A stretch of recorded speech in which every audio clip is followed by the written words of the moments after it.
आजकल बिहार के चाचा भतीजे बड़ी चर्चा में हैं। वहीं उत्तर प्रदेश के भी चाचा भतीजे चर्चा में हैं। लेकिन बिहार के चाचा भतीजों यानी चिराग पासवान और पशुपत पारस की तरह झगड़े की वजह से नहीं, बल्कि अखिलेश यादव और शिवपाल यादव के बीच में जो तल्खी या जो दुश्मनी थी, वो कैसे एक तरीके से भले ही दोस्ती में ना, लेकिन झगड़ा खत्म करने की तरफ बढ़ चुकी है। बात सिर्फ इस दोस्ती की नहीं है, दरअसल राज की बात छिपी हुई है अखिलेश यादव की इसी सोपान चढ़ने की प्रवृत्ति पर, कि कैसे वो अपना घर दुरुस्त करने के बाद अब वहां पर नए समीकरणों से लैस होकर बीजेपी को चुनौती देने जा रहे हैं।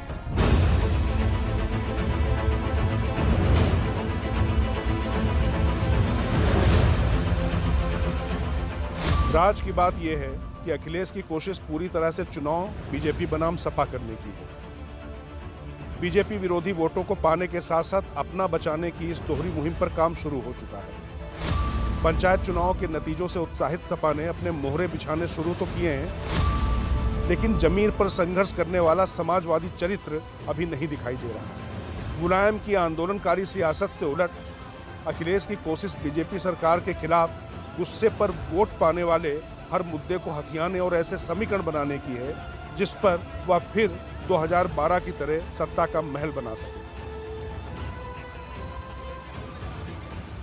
चुनाव में अभी समय है और बीजेपी के तर्कश के तीरों का पूरी तरीके से पता नहीं, लेकिन सपा सुप्रीमो अखिलेश यादव धीरे धीरे करके योगी आदित्यनाथ के समानांतर या बल्कि उनके मुकाबले खड़ा करने की रणनीति पर काफी आगे बढ़ चुके हैं। और आपको बता दें, राज की बात, अखिलेश इस बार सिर्फ सांप्रदायिकता के आधार पर नहीं, बल्कि उस मुद्दे पर जनता के बीच में बीजेपी को घेरेंगे जो कि बीजेपी का सबसे बड़ा अस्त्र होता था, विकास।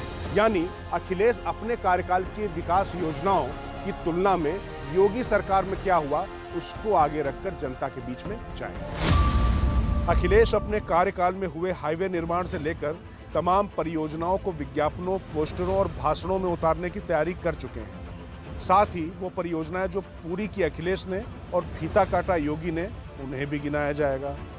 चुनाव में मुद्दों के साथ साथ समीकरण बैठाना और प्रतिद्वंदी की ताकत को कम करना भी एक अहम रणनीति होती है। राज की बात यह है कि बीजेपी के करीब 3 दर्जन विधायक जिन्हें टिकट न मिलने का अंदेशा है, वो सपा सुप्रीमो अखिलेश यादव के संपर्क में हैं और अखिलेश भी उनमें से जो जिताऊ चेहरे होंगे उनको टिकट देने से गुरेज नहीं करेंगे। इसके साथ ही बसपा के बागी विधायक भी उनके संपर्क में हैं ही।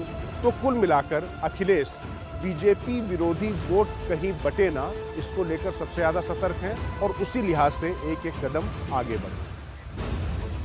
इसके बावजूद बीजेपी के पास स्टार प्रचारकों की फौज और उनके काडर को काटना इतना आसान नहीं। सपा संगठन के स्तर पर कितना लड़ेगी यह कहना मुश्किल है, मगर बीजेपी जिस आक्रामक तरीके से प्रचार कर माहौल को पूरी तरह अपने पक्ष में मोड़ने में माहिर है, उस पर अमोघ शक्ति का वार करने की अखिलेश ने रणनीति ढूंढ ली है। जी हां, वो अमोघ शक्ति होगी अखिलेश की स्टार प्रचारक पश्चिम बंगाल की मुख्यमंत्री ममता बनर्जी।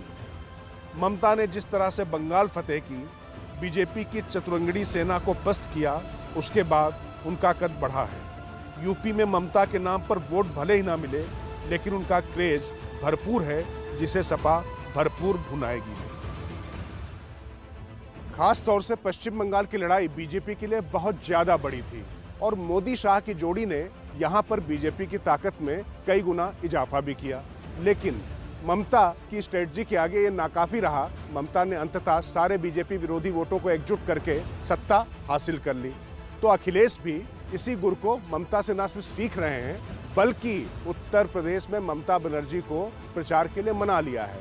वैसे तो अखिलेश के पिता मुलायम सिंह यादव के साथ में ममता का अनुभव बहुत अच्छा नहीं रहा है, उनसे वो धोखा खा चुकी हैं। लेकिन भतीजे अखिलेश और बीजेपी की हार के लिए बंगाल की ये शेरनी उत्तर प्रदेश में भी दहाड़ने के लिए तैयार है।